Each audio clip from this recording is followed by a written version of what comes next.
Hello, my friend. Today I will tell you another long-forgotten legend.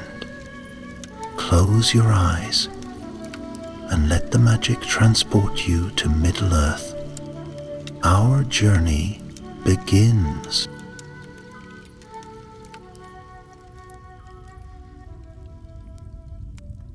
In the twilight hush before dawn, Minas-Tirith lay quiet, its white stone walls bathed in a silver glow. The city's proud spire reached toward the heavens, a beacon of hope against the gathering darkness. Yet behind its serene facade, whispers of dread stirred within its halls. Word had come from the east, the Dark Lord's forces were on the move. Shadows amassed, bringing with them the fiery breath of war. And in the heart of that gentle light, Denethor, steward of Gondor, paced the chamber of the fountain, a grim weight upon his heart. On this fateful morning, Captain Baranor stood at the gate of the guardhouse. He was no stranger to tension. His years beneath the banner of Gondor had taught him resolve in the face of despair. Yet even he could sense the cold murmur of fear that threaded through the city. It was then that Denethor summoned him in private, his face drawn and pale, eyes dark with worry. "Baranor," the steward began, voice low, "there is a matter that cannot wait. Beyond these walls, among the enemy ranks, lies a siege engine unlike any you have yet seen. They call it the Morgul Hammer, a monstrous contraption forged in secrecy, capable of shattering the citadel's gates in mere moments." Baranor's brow furrowed. "My lord, I have heard rumors, but no proof." Denethor pressed a letter into his hand. "This was intercepted by our rangers. The Haradrim speak of it in whispers. I fear if it remains undiscovered, Minas-Tirith will fall before Gondor's warriors can even draw their bows." Baranor felt the weight of the steward's gaze. He understood his task, simple in its brilliance, terrifying in execution. "I will lead a band beyond the walls, my lord. We will find this weapon, or die trying." Denethor nodded, voice cracked by strain. "You go under utmost secrecy. Gondor cannot bear panic, and take only those you trust implicitly." So it was that Baranor chose 4 companions: Aradel, the skilled archer whose eye never faltered; Halbiron, the hulking ranger with secrets of his own; Lenthor, a young but tenacious squire, eager to prove his valor; and Alessa, healer and lore woman, gentle of heart but fierce in courage.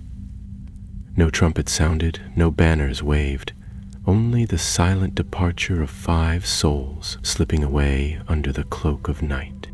They slipped from the city through a postern gate hidden among ivy-clad stones, and soon found themselves in the open lands beyond. To their ears came the muted roar of distant horns and clang of marching legions. In the gloom they pressed forward, hearts steeled against fear. For 3 nights they traveled, guided by the scant knowledge gleaned from intercepted Haradrim messages. The land beyond Minas-Tirith was scarred by roaming bands of orcs, twisted creatures that lurked in the waning light. The company skirted enemy patrols, relying on Baranor's keen instincts and Halbrun's memory of forest trails. At times, Aradel's bow drank the lifeblood of a prowling orc, or Alessa stilled the shaking breath of her companions with whispered prayers and salve. On the 4th night, as the moon waxed to fullness, they came upon faint campfires, Haradrim outposts set among the ruins of an ancient watchtower. From a distance they watched, dark-skinned warriors draped in crimson cloth, their laughter rising on the wind, and in the center of their camp stands tall a ramshackle but clearly formidable engine. Gears like jutting teeth, huge logs bound with iron, levers and sprockets hidden beneath tar-streaked canvas, the Morgul Hammer, no doubt. Baranor signaled his band to hold.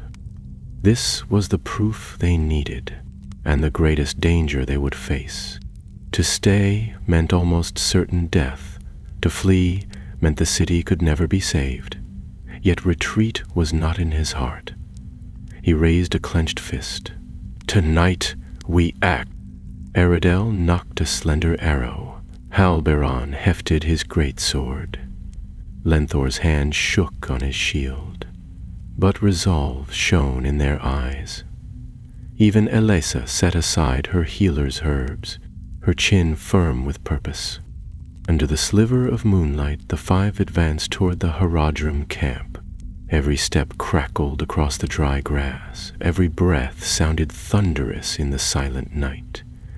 They reached the edge of the camp, hearts trembling like leaves in the wind. What followed next would decide the fate of Minas-Tirith beneath the pale gleam of the stars. The five crouched in the underbrush, their breaths shallow, the scent of smoke and horse sweat thick in the air. The Haradrim camp sprawled before them in untidy circles of tents and fires.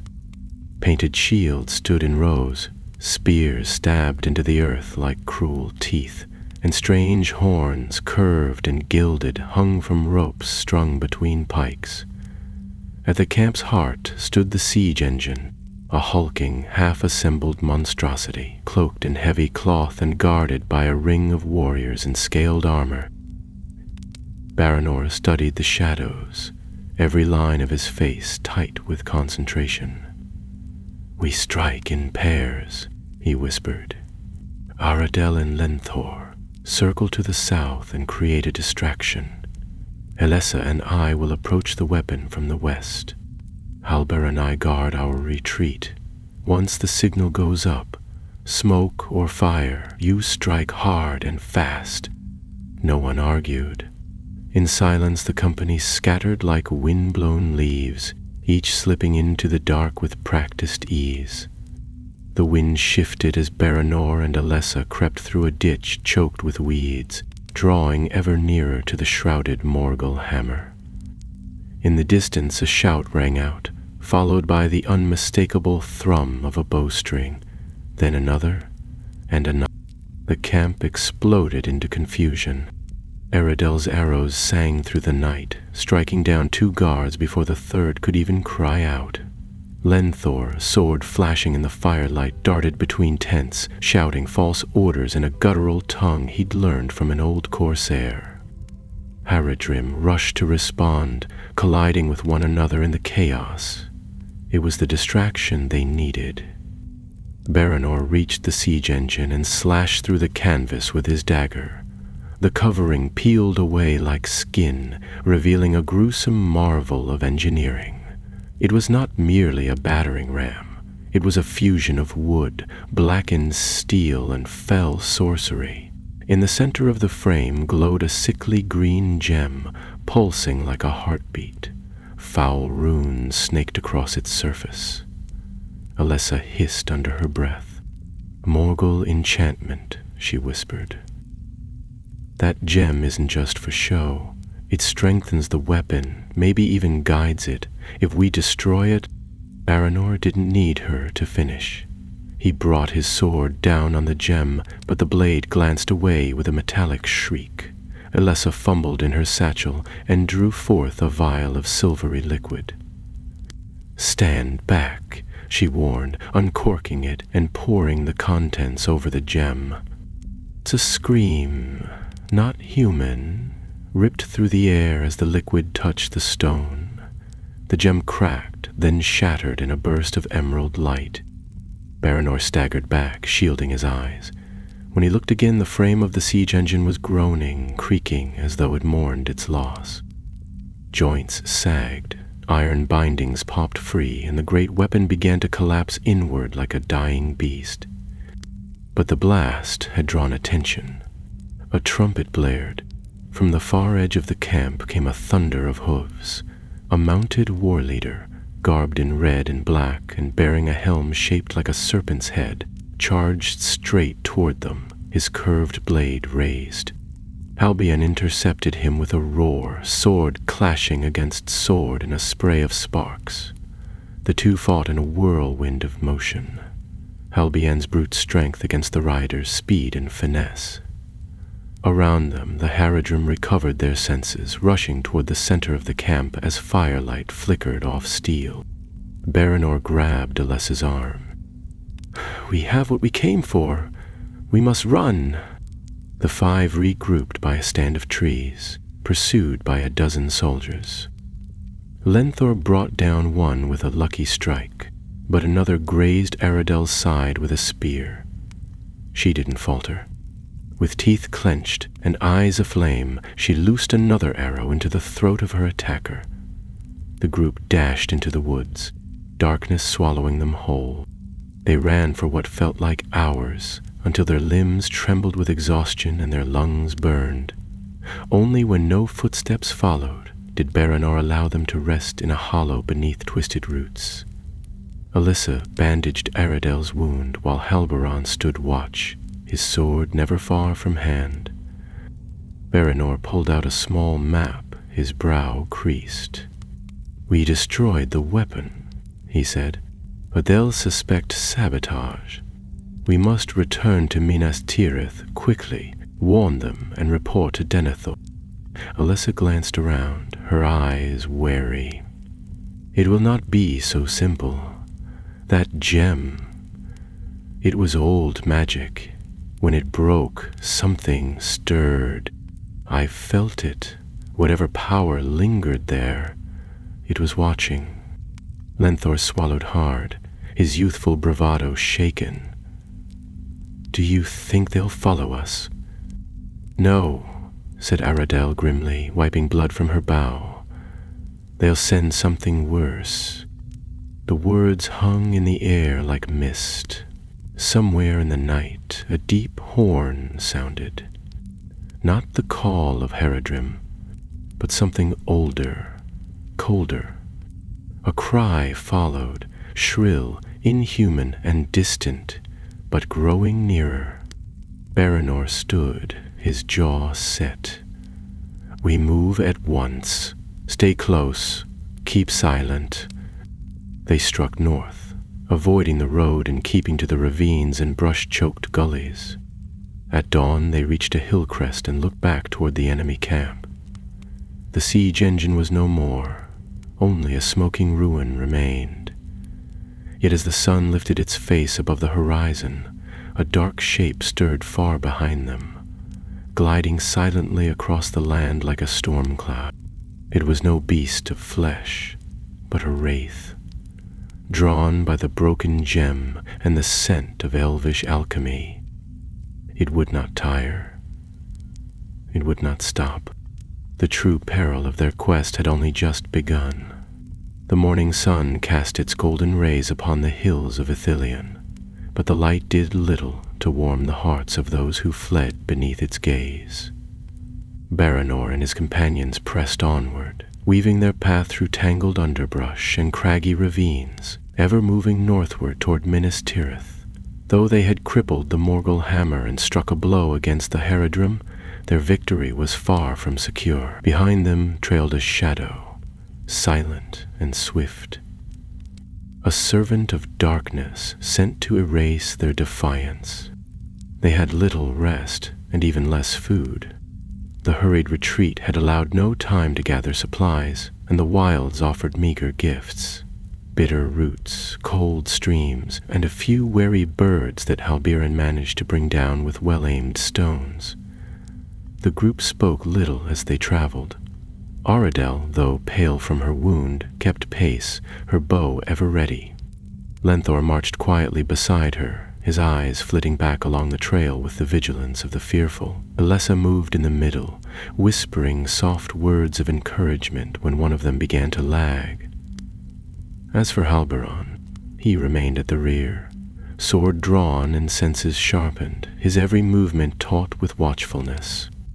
By midday they reached the edge of a broken road once used by Gondor's messengers in brighter days. Moss grew thick between the stones now, and brambles curled along the edges like greedy fingers. It was a dangerous path, but the quickest route to the Ramus Akar, the outer wall that encircled the Pelennor fields and the White City beyond. With great reluctance, Baranor led them onto it. "We must reach the wall by nightfall," he said in a low voice. "Beyond it our messengers will ride. If we fall short, we risk being caught in the fields with nowhere to run." Lenthor glanced skyward, noting the sun's descent. "Do you think it still follows us?" "I know it does," Baranor replied, and said no more. They made good time, the terrain smoothing beneath their feet. For a short while, they even allowed themselves to believe the worst was behind them. The trees grew sparser, the land sloped downward, and in the distance they glimpsed the towers of Minas-Tirith rising like white flame against the sky. But then the wind changed. It was sudden and unnatural. One moment the air was still and dry. The next, a chill swept over the land, and the trees whispered as though a great hand had passed among them. The birds fell silent. A dark mist began to pool in the hollows, thick and foul, and a low sound, half wind, half whisper, echoed over the hills. "Under the trees," Baranor commanded, and they dove into a thicket beside the road, crouching low. Aradel winced as her wound throbbed anew, but Alessa steadied her. All eyes turned to the road they had just crossed. It came like a memory of death. Cloaked in a robe darker than night, the wraith glided above the ground, its form little more than shadow and suggestion. No feet touched the earth, no face showed beneath the hood, yet the weight of its presence pressed down upon the world like a storm. It paused, drifting above the road like a storm. It paused, drifting above the road, then slowly turned its hidden gaze toward the tree. No one breathed. Even Lenthor, who had never seen such a creature before, knew instinctively that it was not of the living. For a moment it hovered, as though uncertain. Then it began to drift again, following their trail toward the north. Baranor waited until it vanished beyond a bend before he moved. "It hunts by scent and memory," he said, "but it does not see as we do. If we take the stream path west, we may yet lose it." They followed his lead, cutting westward into a ravine choked with fallen logs and mossy stones. Water trickled along the bottom, and they moved carefully, boots soaked, branches clawing at their cloaks. The mist clung to them, unnatural and cold, but they pressed forward until the trees opened into a glade of stone and wildflowers, an ancient place untouched by the war beyond. There, beneath a hollowed oak, they took a moment's rest. Elissa cleaned Aradel's wound again, applying a salve that smelled faintly of lavender and pine. Halberon kept watch from a ridge above, while Baranor traced their route on the map, lips pursed in thought. "This place," Lenthor said softly, "feels different, isn't it?" Alessa replied, "Older than Gondor. I've read of such glades, pockets of forgotten land where the evil of Mordor cannot easily pass. The wraith may hesitate to enter." The wraith may hesitate to enter. "Then let's stay here," Lenthor urged. "Wait until it gives up." Baranor shook his head. "It will not give up. It is tireless. We can only delay it." As they prepared to move again, Halberon descended swiftly from the ridge. "Something stirs beyond the trees," he warned. "But it is not the wraith." Before Baranor could question him, a voice rang out from the woods, clear, human, and laced with both authority and mockery. "Lay down your arms, friends of Gondor. You have strayed too far from your walls." Figures stepped from the trees, cloaked in mottled green and brown. Their leader was a man of medium height, sharp-eyed and lean, with a silver clasp shaped like a raven pinning his cloak. He held his sword loosely, but there was menace in his stance. A band of men flanked him, bows arrows half-drawn, eyes wary. "Who are you?" Baranor demanded, his hand on his hilt. "Captain Marzoon," the man replied with a smirk, "Ranger of the South, and presently servant of one who would see Gondar fall." The blood drained from Baranor's face. "You're a traitor." Marzoon's smile widened. "Let us say I have chosen the winning side. Now hand over the map and the elf woman's satchel. I'm sure the wraith would be very grateful." The companions drew their weapons, but they were outnumbered. 10-5, Halbalon stepped forward, his blade raised. "If you want what we carry," he growled, "you'll have to earn it." Beale sang, and the glade erupted into violence. The glade, peaceful only a heartbeat before, was torn by the clash of steel and the cries of men. Halbaron surged forward like a charging bull, his blade striking with brutal strength. His first swing met Marzoon's sword with a ringing clang, and the shock of the impact echoed through the grove. Sparks flew, and the two locked eyes, each testing the strength behind the other's steel. Halessa stood his ground against a pair of foes, parrying frantically as they pressed him toward the twisted roots of a tree. He stumbled on a rock, but kept his shield raised, the thud of arrows striking its surface ringing in his ears. Halessa, though no warrior, moved quickly behind him, drawing a dagger from her belt. Not for attack, but to defend if she must. Her eyes sought Aradel, who had vanished behind a tree the moment the ambush began. Then came the hiss of a bowstring and the whistle of arrows cutting through leaves. One of the traitors fell, clutching his throat, and another screamed as an arrow struck his thigh. Aradel emerged, crouched low among the rocks, her face pale but calm, her next arrow already drawn.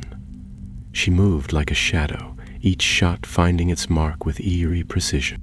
Baranor, meanwhile, fought beside Halbaran. Their coordination, forged through years of service, was seamless. Baranor ducked low, sweeping the legs of a swordsman who had tried to circle around, while Halbaran stepped in to finish him with a swift stroke. Marzoon snarled in frustration, forced back by their fury. "You fools," the traitor captain spat. "You don't even understand what's coming. You fight for a city already lost." "We fight for more than stone and mortar," Baranor said through clenched teeth, parrying a vicious strike. "We fight for hope, and for those who still believe in it." For a moment, the tide of battle shifted in their favor. 2 of Marzoon's men had fled into the woods, and another lay groaning in the ferns. But the respite was brief. From the eastern slope of the glade, new shouts rang out, and 3 more enemies appeared, fresh, armed, and swift. One loosed an arrow before the others even reached the fight. It struck Lenthor in the shoulder, and the boy cried out, falling back as Halessa rushed to shield him. Baranor turned to aid them, but Marzoon seized the opportunity and lunged. His blade caught Baranor across the ribs, drawing blood, and only a quick sidestep spared him a fatal blow. Halbaran roared and charged the captain again, forcing him away. "We're outmatched," Halessa called, her hands pressed to Lenthor's wound. "We can't win this here?" Baranor, panting, blood seeping through his tunic, nodded once. "Fall back into the hollow path.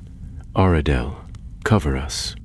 Without waiting for an answer, he pulled Lenthor up with one arm, his sword gripped tightly in the other. Halessa followed, her dagger clutched in a white-knuckled grip. Aradel released 3 arrows in rapid succession, halting the advancing foes just long enough for the others to vanish into the shadows between the stones. Halbaran gave one last mighty swing that sent Marzoon stumbling, then turned and ran. The path they took was little more than a dry stream bed, choked with roots and slick stones. It wound steeply downhill, the canopy above thickening as they descended. Behind them came the crashing of boots and the curses of their pursuers, but the darkness worked in their favor now. The air grew colder, and the mist thickened once more, as if the forest itself sought to hide them. At last, after what seemed an eternity of stumbling and breathless flight, they came upon a shallow cave tucked into the side of the hill. It was hidden behind a fall of vines and barely wide enough for them all, but it offered cover.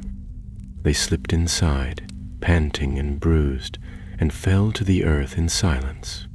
Lenthor's face was pale, and sweat beaded on his brow. The arrow had passed clean through, but Alessa's hands trembled as she worked, cutting away cloth and pressing salve into the wound. Aradel knelt beside her, watching the entrance with arrow in hand. Halberin stood just beyond the veil of vines, sword at the ready, his eyes gleaming in the dimness. Baranor leaned against the wall, wincing as he pressed a cloth to his side.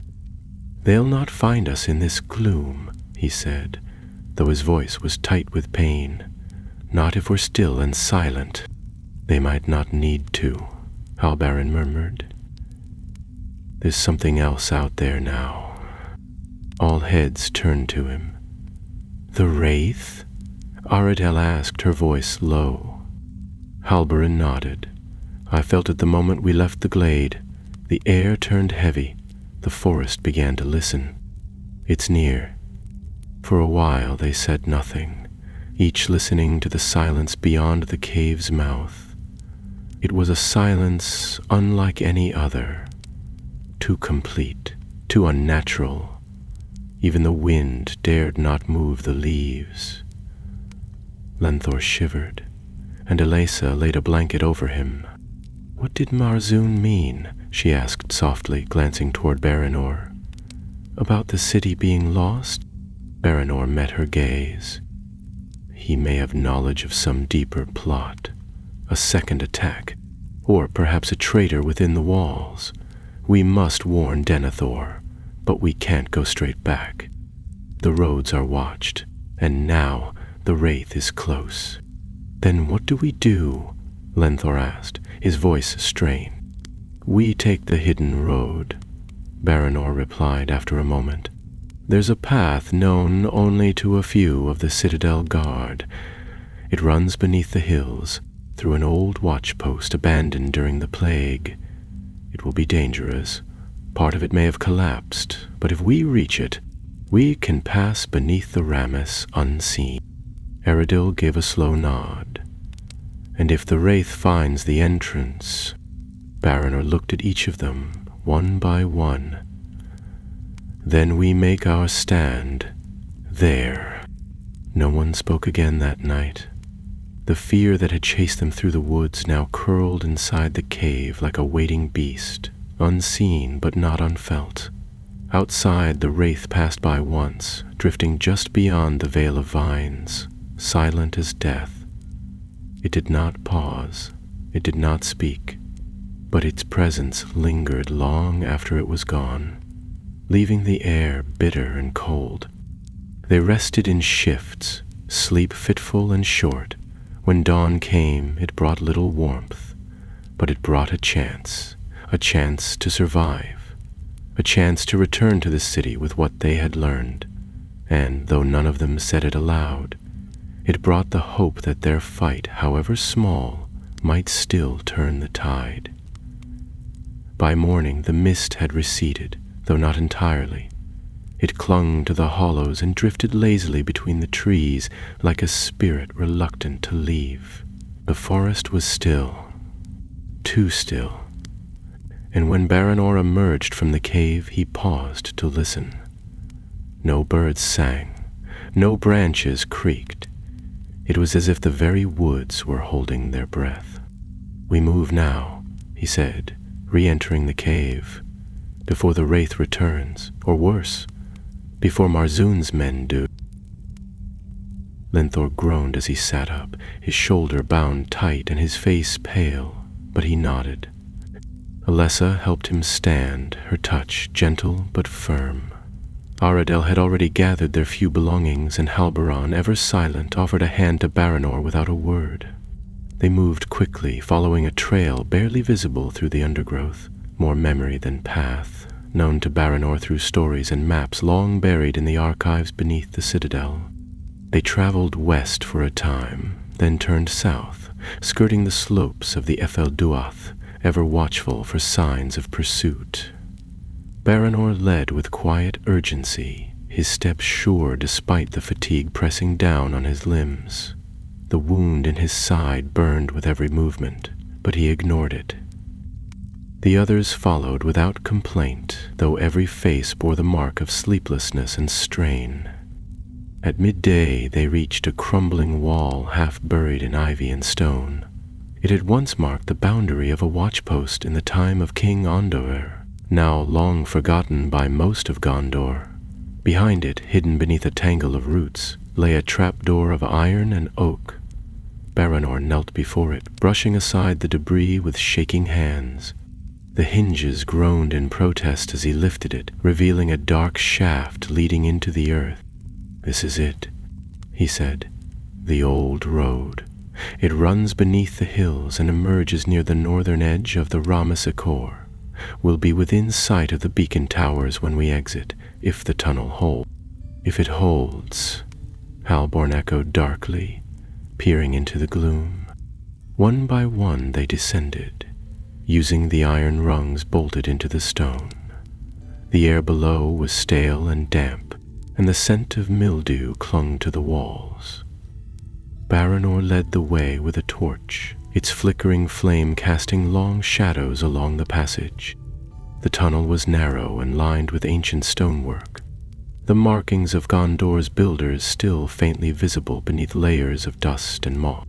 They walked for over an hour in silence, their footsteps echoing like drumbeats. Aradel moved lightly despite her wound, and Lenthor kept pace as best he could, though sweat gathered on his brow and his breathing grew shallow. Alessa remained beside him, whispering now and then in a tongue older than Westron, soothing, steady. Then the tunnel widened into a chamber with arched ceilings, and here they paused to rest. Faded banners hung in tatters from the walls, their emblems lost to time.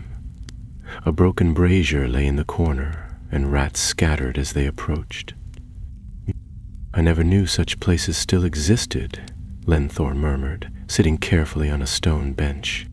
"Ella said, though, were sealed after the plague came from the east," Alessa replied. "Few dared return, even when the sickness faded." Baranor knelt beside his map, tracing their progress. "We're nearly halfway. If the next section hasn't collapsed, we'll reach the exit by nightfall." Alberon was standing near a carved alcove, running his fingers across the stone. "These were once guard halls," he said, "but something else moved here since. Look." He pointed to a set of gouges in the wall, long, deep, and clawed. Aradel's gaze narrowed. "Orcs." Halbyron shook his head. "Worse." They didn't linger. The next part of the tunnel was narrower, the floor slick with moisture. The light from Baranor's torch danced across the walls, revealing old bloodstains and shattered tools. Alessa held her breath as they passed a skeleton in rusted mail, its helm cracked, a broken sword clutched in bony fingers. Lenthor turned his face away. Then, without warning, a sound broke the stillness. Light at first, like scratching, then louder, a low chittering that echoed through the stone, growing more frenzied with each step. Aradel froze, her eyes darting toward the dark behind them. "They're coming," she said, voice tight. "What is it?" Lenthor whispered. "Unguleb," Halbion growled. "Spiders, many of them." Aranan raised his torch and turned to face the rear. "We run now!" They broke into a sprint, the walls rushing past in a blur, their shadows leaping madly ahead. Behind them came the skittering sound of many legs, clicking and scraping along the stone. Aradel loosed an arrow behind her without stopping, and a shriek rang out, high and terrible, followed by more chittering. The tunnel twisted left, then sharply right. Baranor prayed the way was still clear. Then, ahead, the glimmer of light, a sliver of silver beneath a stone door at the end of the passage. Relief surged through him. "Go," he shouted. "I hold them." "No," Halbrand snapped. "I will." There was no time to argue. Aradel and Alessa pushed the heavy door, its rusted hinges screaming in protest. Beyond lay the cool night air and the first glimpse of the Ramus wall. Lenthor stumbled out, half falling onto the grass. Aradel followed, then Alessa. Baranor turned to see Halberin standing firm in the tunnel mouth, sword raised. "Come now," Baranor called, voice hoarse. But Halberin didn't move. "I'll catch up. Go." Baranor hesitated a moment longer, then turned and leapt into the night. The door slammed behind them, and the sounds of skittering and steel clashing faded. They had made it, but one of them had stayed behind. The grass beyond the hidden door was damp with dew, and the air outside tasted fresher than any breath they'd taken in days. Stars blinked overhead, and the high towers of Minas-Tirith stood far in the distance, faint silver against the dark, rising above the plains like a memory of light. But none of them were looking at the stars. They were staring at the sealed door, breath held, weapons still drawn, waiting for Halberon to appear. Nothing moved. The minutes stretched like hours. Aradel paced a few steps from the entrance, her face grim, her fingers brushing the fletching of one of her arrows. Alessa knelt beside Lenthor, checking his wound again, more from need of motion than concern. The boy said nothing. He only stared at the stones, jaw set and eyes wet with silent anger. Baranor stood close to the door, one hand resting on its cold surface. He did not speak. He did not call out. He simply waited. Then a thud rang out from the other side, a heavy, echoing sound that made the very stone tremble beneath their feet. A heartbeat passed, then another, then silence. Alessa looked up. "Baranor." He turned slowly, and they all saw what he was about to say in his eyes. "He's not coming." "But—" Lenthor started, but his voice caught in his throat. "Witches had stayed to give us time," Baranor said, more quietly now, as if admitting it aloud gave the sacrifice shape. "If we open that door again, we lose everything he bought us." Aradel stepped away from the edge and sank to the ground, leaning her back against a tree. Her face was unreadable, but her hands trembled slightly. Alessa stood and went to her, placing a hand on her shoulder. They exchanged no words, for there were none that could ease the loss. Lenthor, after a long pause, nodded once and looked to Baranor. "What now?" Baranor raised his eyes to the distant lights of Minas-Tirith, gleaming faintly across the Pelennor. "Now we run." The land ahead was wide and open. The fields once cultivated, now empty, save for patches of overgrown grass and stone ruins half buried in moss. The Rama-Sekor, the great outer wall of the city, stood like a silent sentinel to the east. They moved swiftly toward it, crouching low whenever shadows passed across the moon. The enemy had not yet advanced this far north, but fires flickered on the horizon, and the smell of smoke rode the wind. As they approached the nearest gate in the wall, a small, seldom used postern, they found it manned by a trio of guards in the livery of Gondor. One stepped forward as Baranor raised his hand. "Halt! State your name and your business." Baranor didn't hesitate. "Captain Baranor, 4th Company, under orders of the steward. Open the gate." "We carry urgent news." The guards hesitated for only a moment before swinging the gate open. As they passed through, one of them called after him, "The steward's been asking for you. Word was you'd gone missing." Baranor nodded once, grimly. Not missing. Delayed. They were escorted through a winding path within the wall and into the outer city. The streets were quieter than they had been days ago, but not with peace. Families huddled inside, doors barred. Guards marched briskly, eyes wary, hands on hilts. The air was thick with anticipation, as though the stones themselves knew what was coming. It was near dawn by the time they reached the citadel. The sky had begun to gray, and torches still burned in every hallway. Baranor led them through the stone corridors without pause, past watchful sentries and grim-faced soldiers. At last they reached the steward's chamber. The doors opened without fanfare. Denethor stood beside the great marble table, cloaked in shadow despite the lamps that flickered around him. His eyes were dark-ringed, his mouth a hard line. He turned as they entered, his gaze fixing on Baranor. "So," he said, voice quiet, "you return." "We destroyed the weapon," Baranor said. "The Morgul hammer. It's gone." Denethor did not smile, nor did his expression change. "And the cost?" Baranor hesitated. Halbjorn fell. He held the tunnel so we could escape. "A worthy death," Denethor murmured, almost to himself. "You have done what was asked." "There's more," Alessa said, stepping forward, her voice steady. "We were ambushed on the way back. A Gondorian captain named Marzoon, in league with the enemy. He knew of our mission, our path, and what we carried. He asked for the map and for my satchel. He knew about the gem." Denethor's gaze flicked to her, sharp and sudden. "And did he take it?" "No," she answered, "but he was not acting alone. He spoke of a plan already in motion, that the city is already lost." Silence filled the chamber.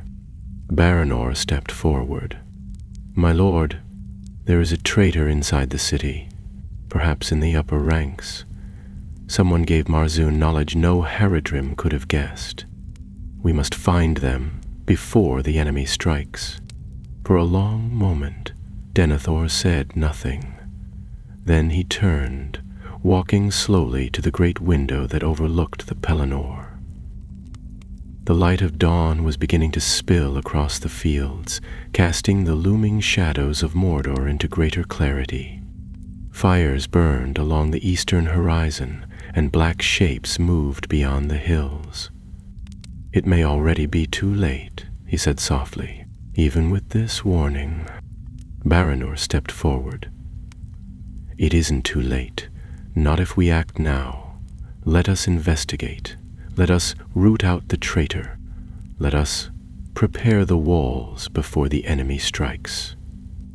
Denethor turned back, and for a moment something like fire flickered in his tired eyes. "Very well. You will report to the tower guard. You will be given command over your company again. But if you are wrong, Baranor, if this delay costs us time we do not have, then I will not forgive it." Baranor bowed. "I understand, my lord." As they left the chamber, Aradel caught up to him.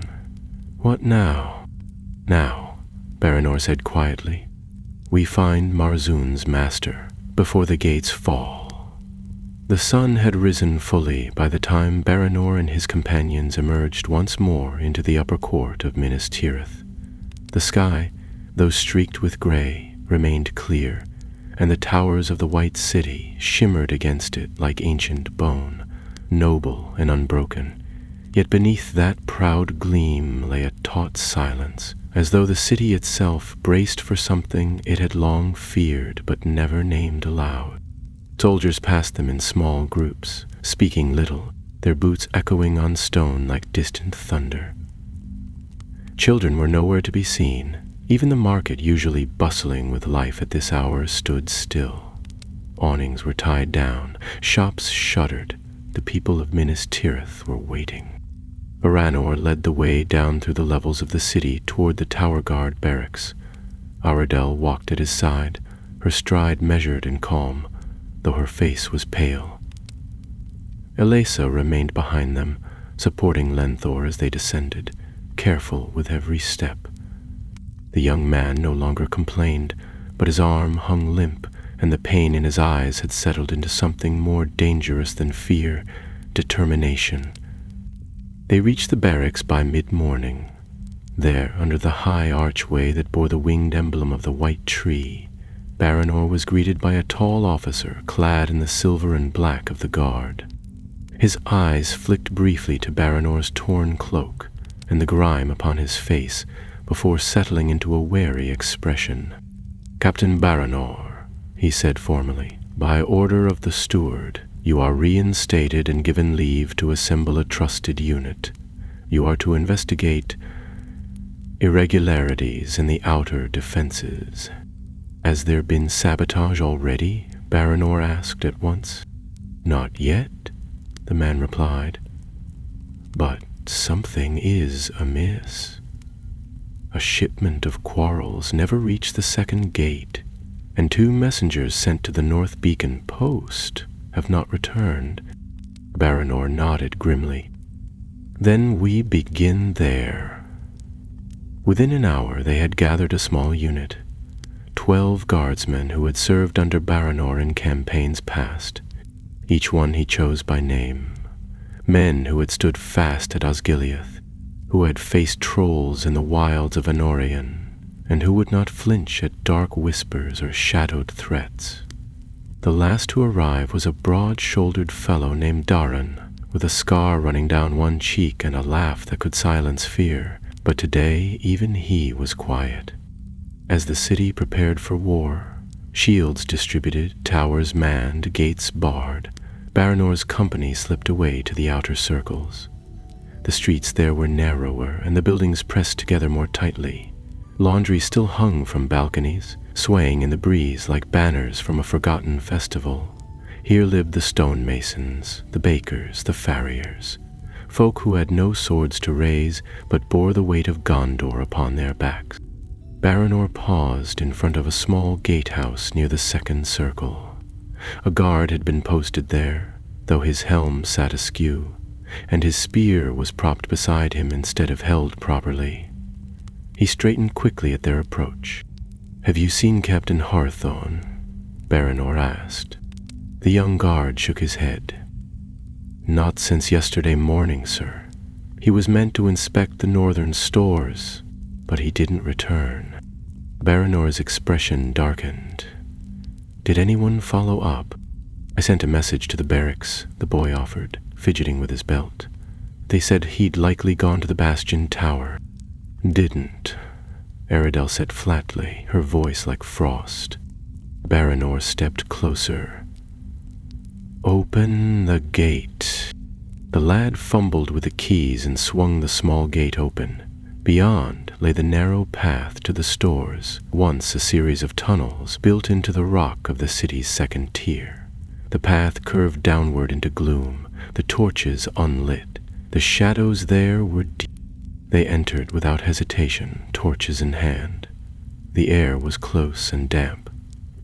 Aradel took the lead, bow ready, while 2 guards followed behind. Baranor stayed beside Elesa, who watched the walls as though expecting them to move.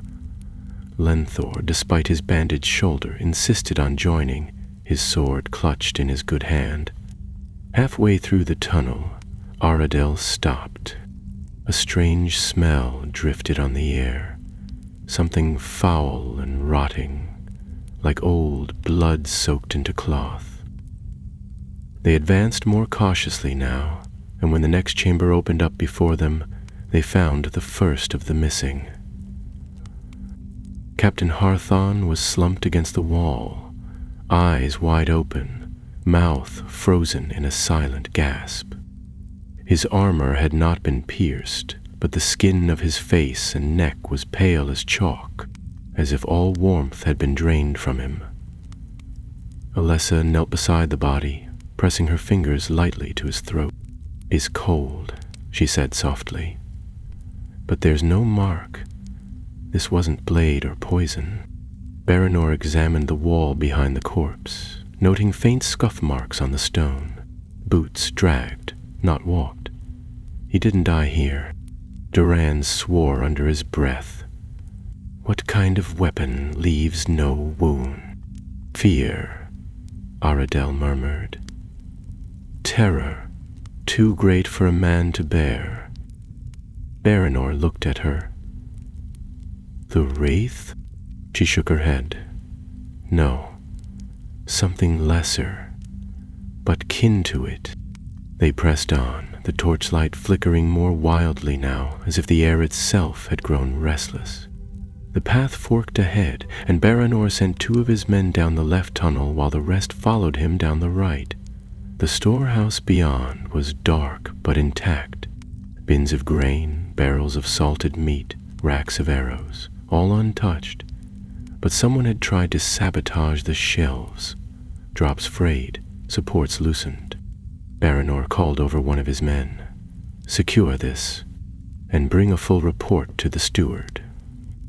Then from the far tunnel came the sound of a scream. They ran. At the end of the left passage, they found one of the guards stumbling toward them, face pale, a wound across his forehead.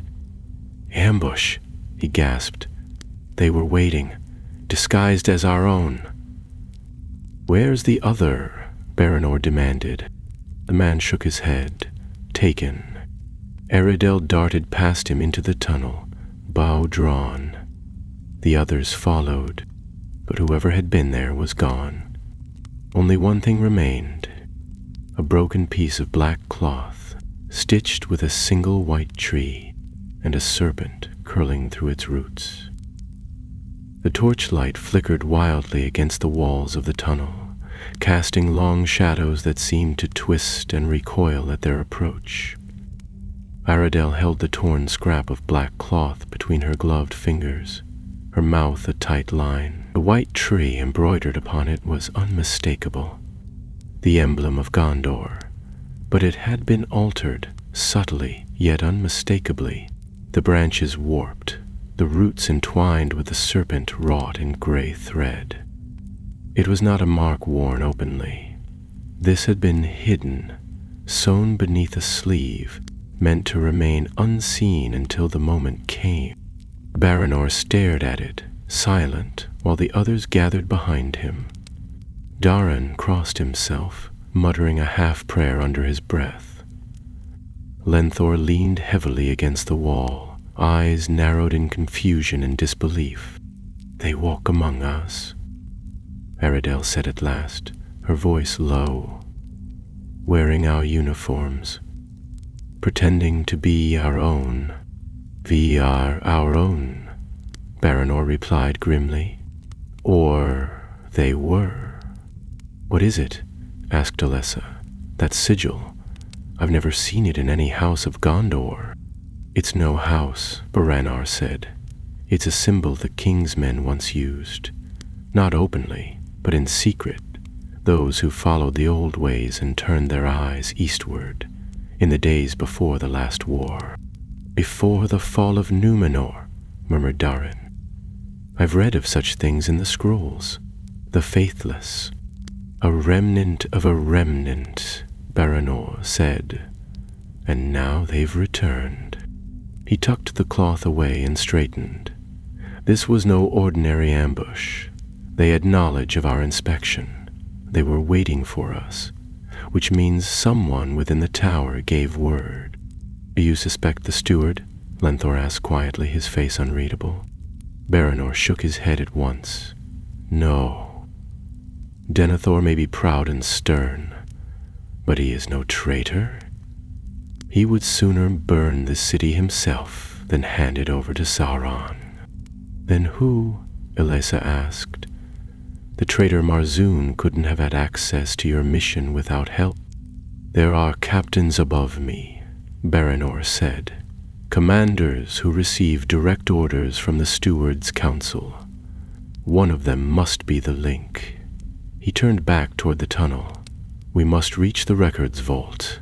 If Marzoon or any of his kin were recently transferred, reassigned, or pardoned, it will be written there. The journey back through the tunnels was tense and silent. Though no more enemies showed themselves, the sense of being watched remained. The shadows behind them stretched longer than the ones ahead. When they reached the surface again, the light outside had shifted to late afternoon, casting golden hues over the white stones of the city, but the warmth of the sun did little to ease their mood. The records vault lay in the sixth circle, nestled behind the Hall of Archives. It was a place of silence and dust, where the air was always cool and the lamplight dim. The guards posted at the entrance stood aside at Baranor's approach. He had no need to explain. News of the ambush had already passed through the barracks, and rumors now traveled faster than any runner. Inside, the vault smelled of old parchment and beeswax. Scrolls lined the high shelves, tied with ribbons of every color, each denoting a different branch of service: naval, infantry, supply, courier. Alessa stepped forward first, selecting a ladder and beginning the slow climb. "I'll check the appointments and transfers," she said. "You search the disciplinary records." Baranor and Aradel moved through the rows quickly, calling out names, scribbling notes. Lenthor remained near the entrance, his eyes on the narrow windows. He watched the sky darken gradually, and the first fires begin to burn along the outer fields. In the distance, beyond the Pelennor, shapes were gathering again. It was nearly an hour before Alessa called down from the upper shelf. "Here, I have something." She climbed down and handed Baranor a scroll bound in silver thread. He unfurled it carefully and scanned the entries.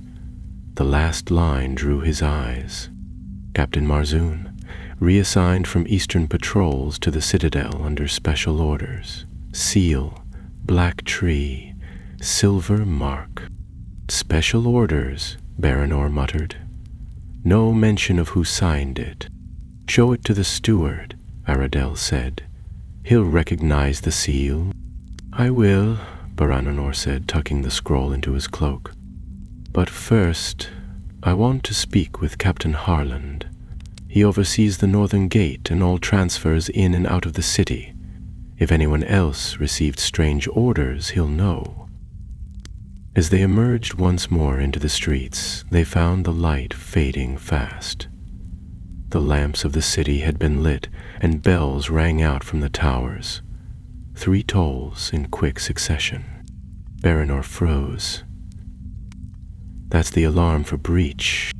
A moment later, a runner dashed past, his tabard torn, face streaked with sweat. "Captain, the Ramus has been broken. Trolls at the eastern gate, mounted Haradrim behind them." "Go," Baranor ordered his men. "To the walls, hold until reinforcements come." He turned to Aradel, Alessa, and Lenthor. "You 3 come with me. We find Harland and get the truth, before it's buried under fire." They ran through the streets, past fleeing civilians and shouting guards. The sounds of battle echoed in the distance, horns blaring, the clash of metal, the beat of drums. Smoke was beginning to rise over the far edge of the city, curling like fingers toward the upper towers. They found Harlan near the barracks at the 5th gate, sword drawn, his helm under one arm. He was giving orders to a knot of nervous men. When he saw Baranor approach, his eyes widened. "You're alive," he said. "I heard you were lost beyond the Ramus." "We were delayed," Baranor said shortly. "I need to know, did you receive any transfers signed with the seal of a black tree and silver mark?" Harlan's expression darkened. "Only one. A courier 3 days ago. He brought orders for half my garrison to be rotated to the southern wall. Said it came from the steward's scribes, but the wax was cold. And the messenger, he was no boy. He had scars. Was he alone? No. A woman rode with him. Tall. Wore a cloak marked with a silver star. Baranor swore. They've moved men from the north to weaken the flank. The real attack is incoming from the east. Even as he spoke, a great horn sounded to the northwest, long and low, deeper than any they'd heard before. Lenthor looked to the sky. That's the beacon of Nardal? The north wall, Aradel said. They're breaching it. Baranor turned to Harland. Call back your men, reinforce the north gate, and send word to Denethor the traitors have made their move. Then he looked to his companions. We're going hunting. They ran again, through narrow lanes and steep alleyways, past shuttered windows and silent courtyards, the sounds of battle echoing from far below like the rising growl of some ancient beast. The wind carried the reek of fire now, thick and acrid, mixed with the deep, mournful horns of the outer tower. The city groaned beneath the weight of the coming storm, stone and spirit alike. Baranor led the way with relentless pace, his thoughts burning with the image of the serpent-wrapped tree and the grim knowledge that the enemy had already passed the walls. The north gate stood quiet when they reached it, but too quiet. No cries of alarm, no rush of boots, no sentries posted with bows drawn. The towers above it were dark, and the banners did not stir. Aradel motioned for silence and slipped ahead of them, ducking into the shadows of a crumbling stable.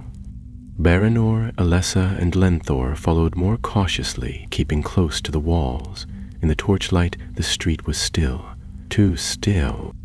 Aradel reappeared a moment later, her expression unreadable.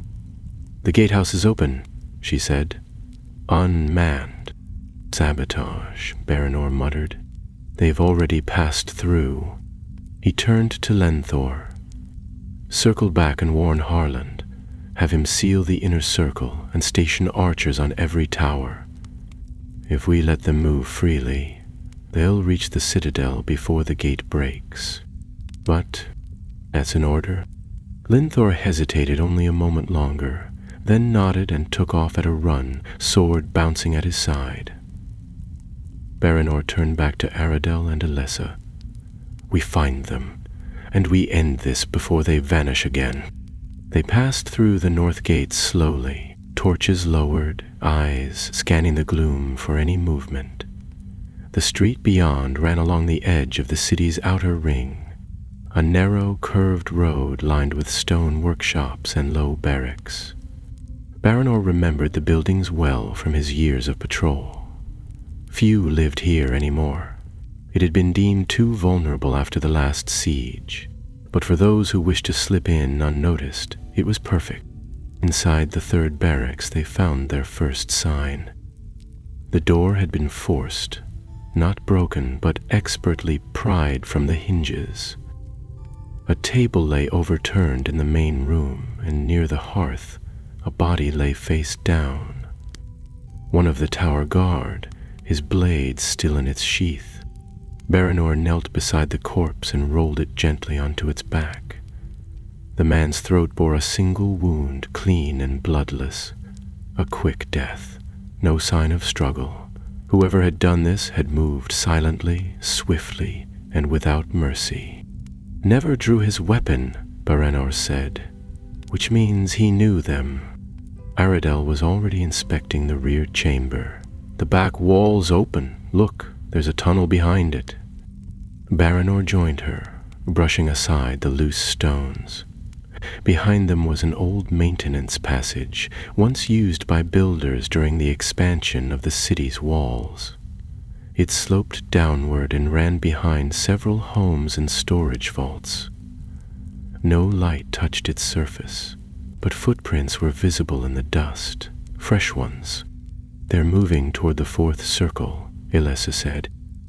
That path connects to the cistern tunnels beneath the court of the Lamprites. Is trying to destroy the city, Baranor said slowly. They're trying to reach something inside it. Someone? Aradel asked. Baranor's jaw tightened. Or something. They followed the tunnel, torches flickering, weapons drawn. The passage twisted and narrowed, at times barely wide enough to stand. The air grew colder, and moisture dripped from the ceiling in slow, steady rhythms. The only sounds were their breath, their steps, and the echo of water far below. At last the tunnel widened, opening into a great cistern chamber, its domed ceiling supported by ancient columns.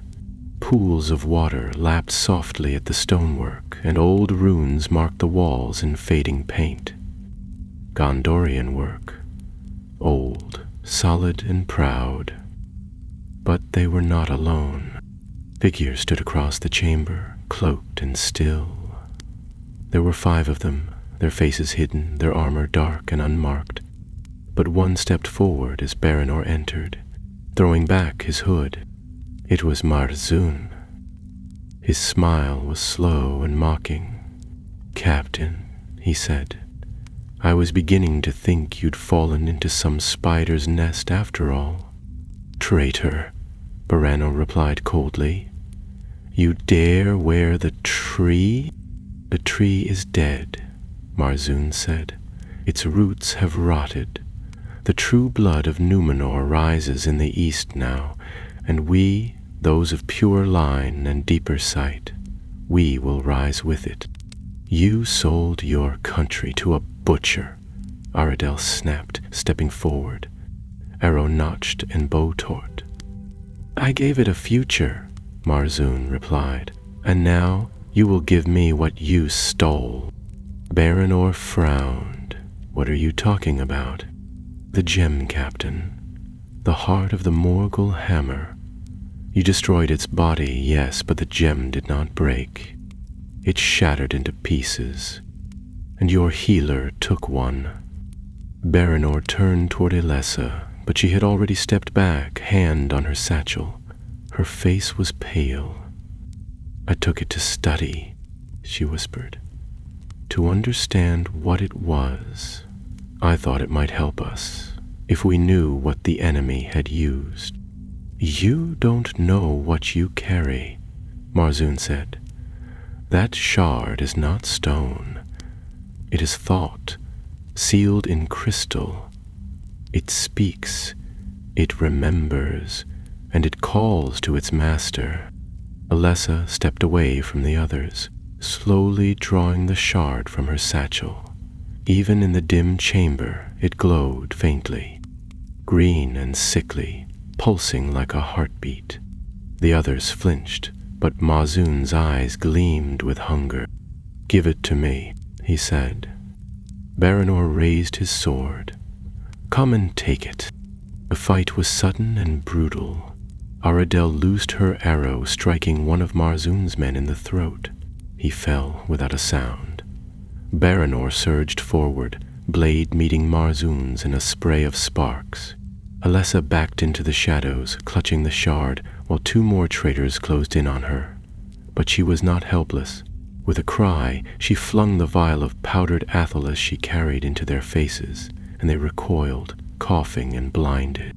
Steel clashed again. Aradel ducked behind a column and loosed another arrow. Baranor pressed his attack, forcing Marzun back step by step, but the traitor fought with skill and fury, his blade darting and slashing like a snake. "You can't stop what's begun," Marzun growled. "Even now, the east gate cracks, your city burns." "Then I'll see you fall with it," Baranor answered, and with a final feint and twist, drove his blade into Marzun's side. The traitor gasped, staggered, and fell. His men, seeing their leader fall, turned to flee, but Aradel's arrows cut 2 more down, and the others vanished into the dark. Biranor knelt beside the dying man. "Why?" he asked. "What did they promise you?" Marzoon's lips curled. "Not promise," he whispered. "Truth, that Gondor is dying, and I chose not to die with it." Then he was still. Baranor turned to Elessa, who stood pale and trembling with the shard still in hand. "We can't keep it here," she said, "if what he said is true. It's a beacon. It will bring worse than him." Baranor nodded. "Then we destroy it. Now." But from somewhere above, through the vaulting stone, a horn rang out, deep and terrible, and the city trembled. The gate had fallen. The battle for Minas-Tirith had begun. The sound of the horn lingered long after it had faded, reverberating through the stone vaults like the roar of some ancient, buried titan. Even beneath the city, in that deep and forgotten cistern chamber, it felt as though the walls had leaned inward, as though the very mountain trembled with dread. Above them, Gondor's first gate had been breached, and the battle they had all feared was now no longer coming. It had come. Baranor turned toward the narrow passage from which they had entered, eyes already scanning the dark for signs of movement. "We must move. The shard cannot remain here. If it is what Marzoon claimed, then others will come, worse than his band." Elessa still held it in both hands. The crystal was warm now, its green glow stronger than before, casting an eerie hue across her face. "I can feel it," she said quietly. "It's awake. It's watching. It wants to go home." Eredel shivered and turned away, retrieving her last arrow from the neck of one of the fallen men. "Then we'll send it somewhere it cannot return from. A forge, perhaps, or the sea." "No," Baranor said. "It must be brought to the White Tower. There are vaults beneath the citadel where even Morgoth's whispers would be drowned. We give it to Denethor." "But the man is already half consumed by fear," Aredal said. "You'd give him a piece of Mordor to keep under his throne?" "He's still steward," Baranor replied. "And until the king returns, the fate of the city is his to decide. We'll not play the enemy's game by hiding truths from our own." They bound the shard in Olessa's cloak, wrapping it in layers of cloth soaked in crushed athelas and river salt. It still pulsed, faint and steady, like a sleeping heart. Olessa tucked it into a satchel and slung it across her back, her jaw clenched. "We'll need to climb quickly," Baranor said. "The streets will be in chaos now. If the outer gate is lost, the enemy will flood the lower levels. We make for the 7th circle."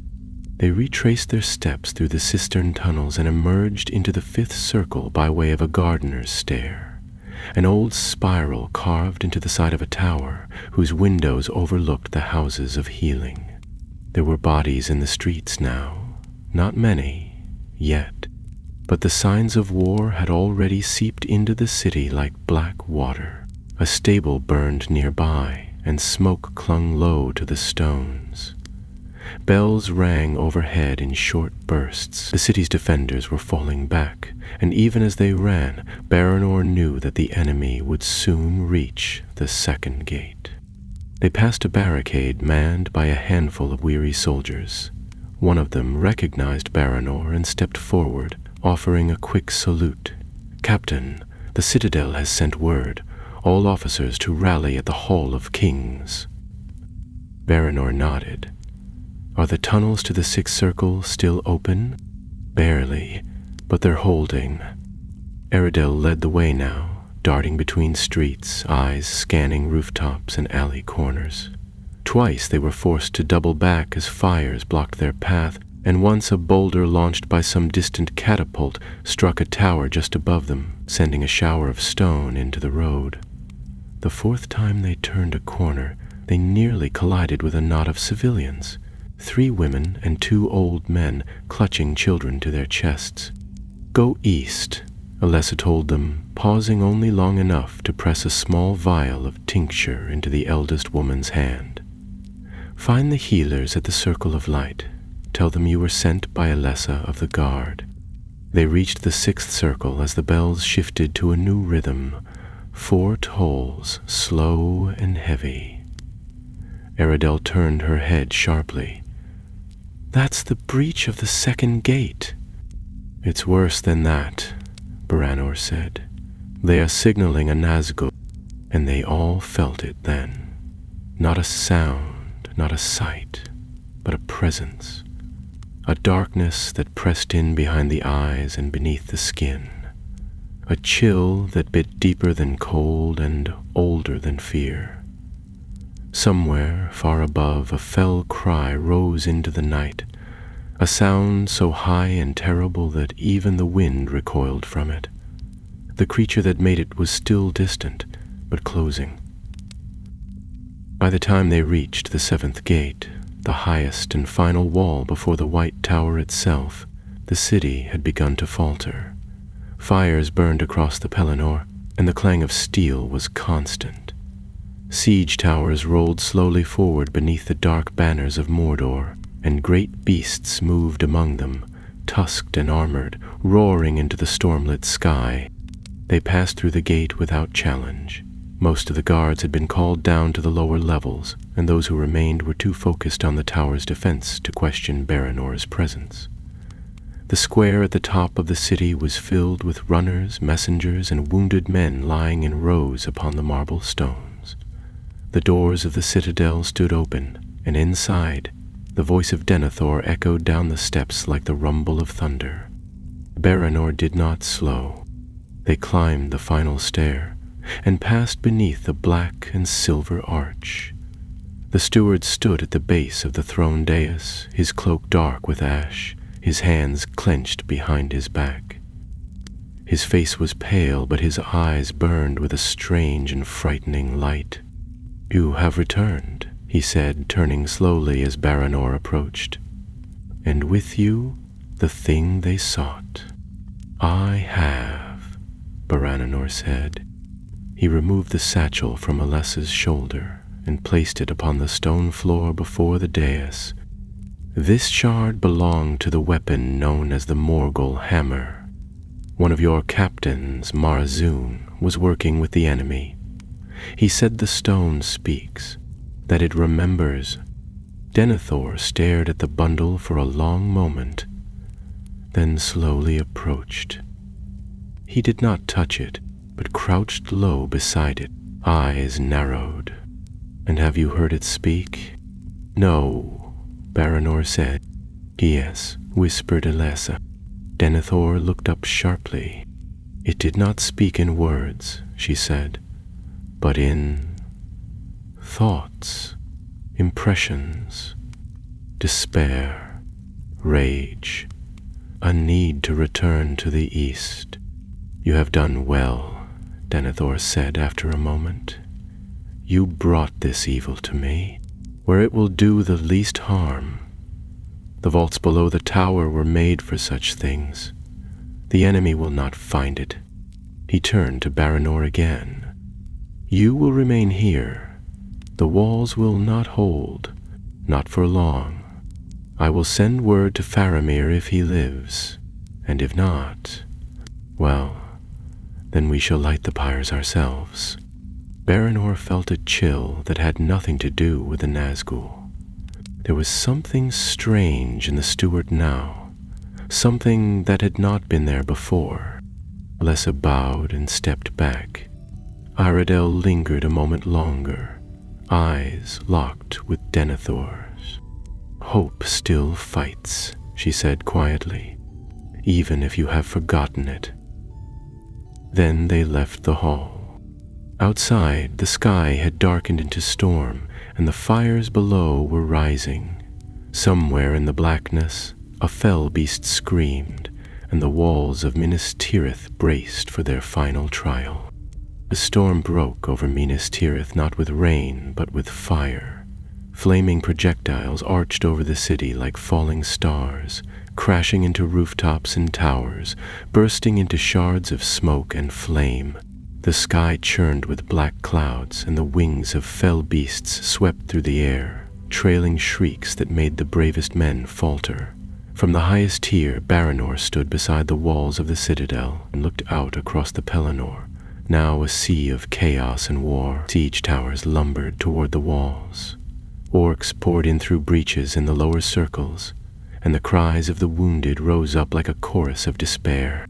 Inside the tower, Denethor had descended to the vaults beneath the throne room, taking the shard of the Morgul hammer with him. He had dismissed Baranor and the others without ceremony, muttering only that the thing must be sealed where it could whisper to no one.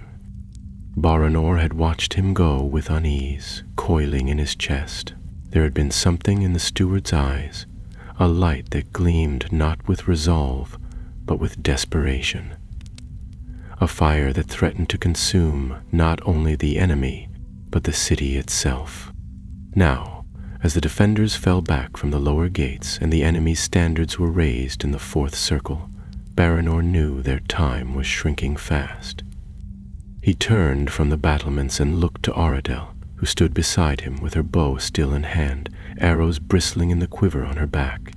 She was bloodied, her hair singed in places, but her eyes were steady. "How many men remain?" Baranor asked. "Less than half of the city guard," she replied. "The reserves were called down to hold the fifth gate, but they've been pushed back. The sixth is barricaded. If the enemy breaks through there, Vale won't stop until they reach the White Tree," Baranor finished. "We can't wait for reinforcements. We have to act."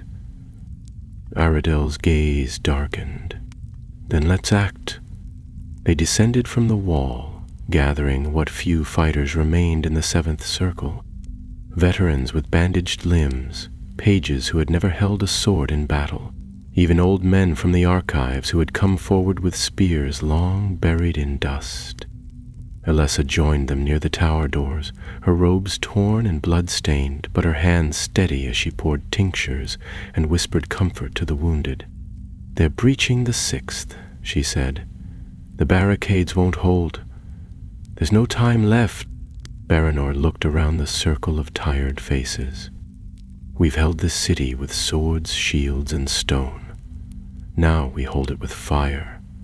Aradel, get to the upper towers, signal the trebuchets.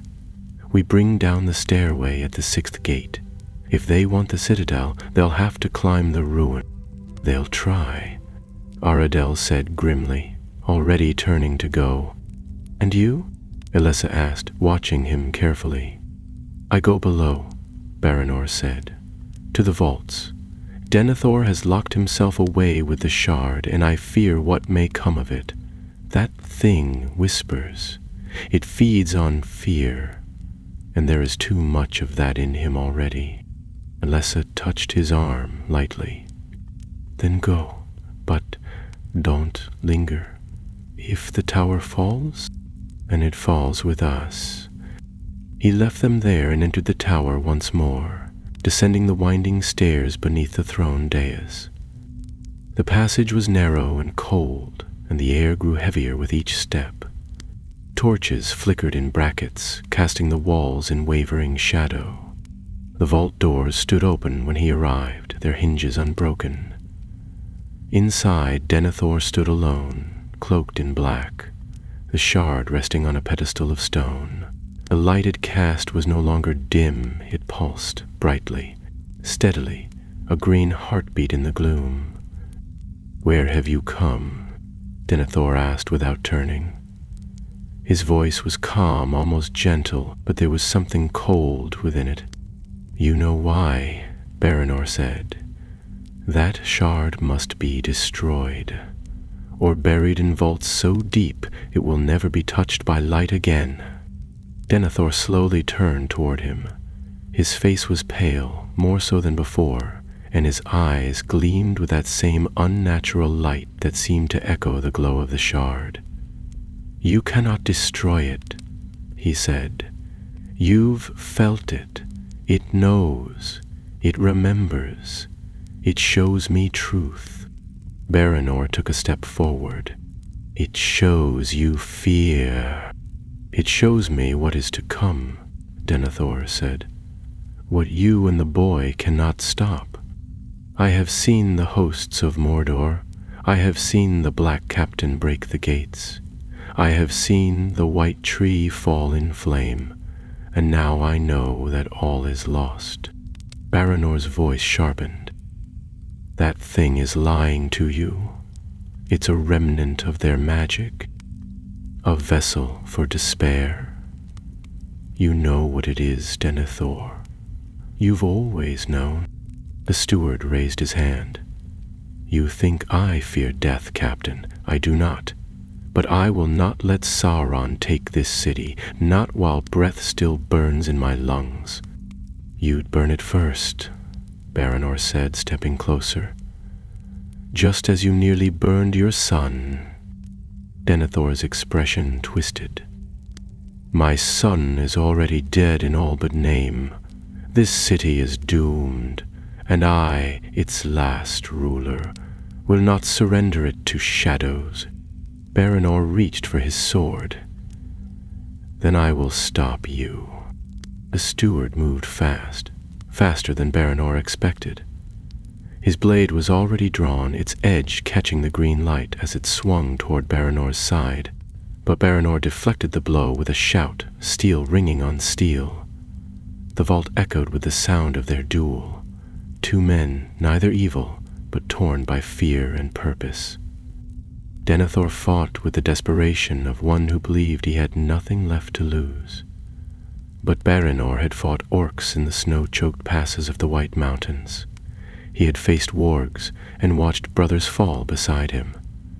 He fought not for glory or vengeance, but because he still believed in the dawn.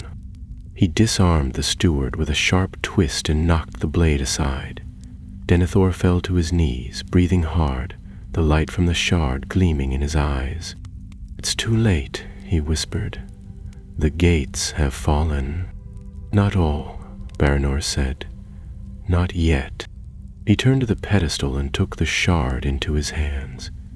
It pulsed against his skin, filling his mind with whispers, promises, doubts, visions of the city crumbling beneath a red sky. He saw Faramir lying in fire, saw the Black Captain rise from the gates, saw the white tree blackened and broken. But he also saw something else. A rider beneath a banner of white, a horn sounding in the dawn. The ships upon the river not bearing death, but hope. Baranor drew his dagger and plunged it into the stone pedestal. The shard cracked with a cry like splintering ice, and the green light flared once, then vanished. He turned back to Denethor, who knelt weeping, the fire gone from his eyes. "Come," Baranor said, offering his hand. "The city still stands, and it will need its steward." And above them, beyond the smoke, the first hint of morning light broke through the clouds. The dawn stretched across the battered city like a silver banner, softening the jagged scars of battle with gentle light. Minas-Tirith breathed beneath the rising sun, a fragile but stubborn heartbeat amidst the ashes of war. The fires that had consumed roofs and wagons in the night now flickered low, their smoke thinning and carried away by a fresh breeze that whispered of hope. Baranor stood at the edge of the citadel's highest terrace, gazing out across the Pelennor. The fields below were littered with broken siege engines, fallen horses, and the scattered remnants of the enemy's host. Many scattered in retreat, others buried beneath the earth they had sought to claim. The air still hummed with the echoes of battle, the clash of steel, the cries of the wounded, and the distant tolling of bells mourning those who would rise no more. Around him, the city stirred to life once more. Soldiers moved steadily through the streets, tending to the wounded, repairing shattered walls, and standing guard where the enemy's shadow had passed. Civilians emerged cautiously from their hiding places, their faces drawn but lit with a fierce, quiet resolve. Minas-Tirith had endured. Baranor's thoughts turned inward, to the long night beneath the city and the burden they had carried, the shard of dark magic that had almost undone them from within. Alessa stood nearby, her hands still stained with salve and blood, but her eyes shone with a calm that belied the chaos. Lenthor, his wound healed but his spirit tempered by the night's trials, spoke softly with Aradel, their voices low but steady. Denethor the steward had returned to the council hall after the shard's destruction. He was changed, humbled and quiet, yet somehow lighter, as if a weight had lifted from his shoulders. The madness that had once clouded his mind seemed to have receded, replaced by a somber determination to hold the city and await the return of the king. Baranor knew the true battle was far from over. Mordor's armies still gathered beyond the horizon, and the Black Captain would not yield so easily. But for now, the walls held, the city breathed, and for the first time in long months, hope was no longer a fragile ember, but a rising flame. As the sun climbed higher, a horn sounded from the northern gate, a clear, bold call that echoed over the hills. Baranor turned, heart quickening, and saw a line of riders cresting the distant ridge. Their banners bore the white stag of Rohan, and at their head rode a lord tall and proud, clad in shining armor that caught the morning light like a beacon. "The riders of Rohan," whispered Aradel, her eyes bright with wonder. "They have come." Baranor felt a fierce joy rise within him, mingled with the steady resolve that had carried him through darkness and despair. This was a new beginning, a turning tide in a war that had tested the souls of all who dwelt in Middle-earth. The city's defenders cheered as the riders entered the gates, their hooves striking sparks from the stones. Among them rode warriors fierce and proud, their banners fluttering and their voices raised in song. Baranor stepped forward, his sword lifted in salute, and for a moment the weight of the night lifted from his shoulders. Minas-Tirith had stood when all seemed lost. The enemy had been driven back, the shadow had been broken, and the light of dawn promised a future. But as Baranor looked toward the horizon, he knew the road ahead would still be long and perilous. The darkness had not vanished, it had only been pushed back. Yet he was certain of one thing: as long as hearts remained steadfast and swords were raised for what was right, hope would never die in Middle-earth. And so, beneath the waking sky, the city began to heal. The war was not ended, but a new chapter had begun. A chapter of courage, sacrifice, and the enduring power of light over shadow. Baranor sheathed his sword and turned to his companions, the morning breeze carrying their laughter and voices across the stones of the citadel. Together they would face whatever trials the days ahead would bring, knowing that the truth of the Battle of Minas-Tirith was not just of armies and siege engines, but of the unyielding spirit of those who stood to defend the last bastion of hope. And in that, the whole truth was written.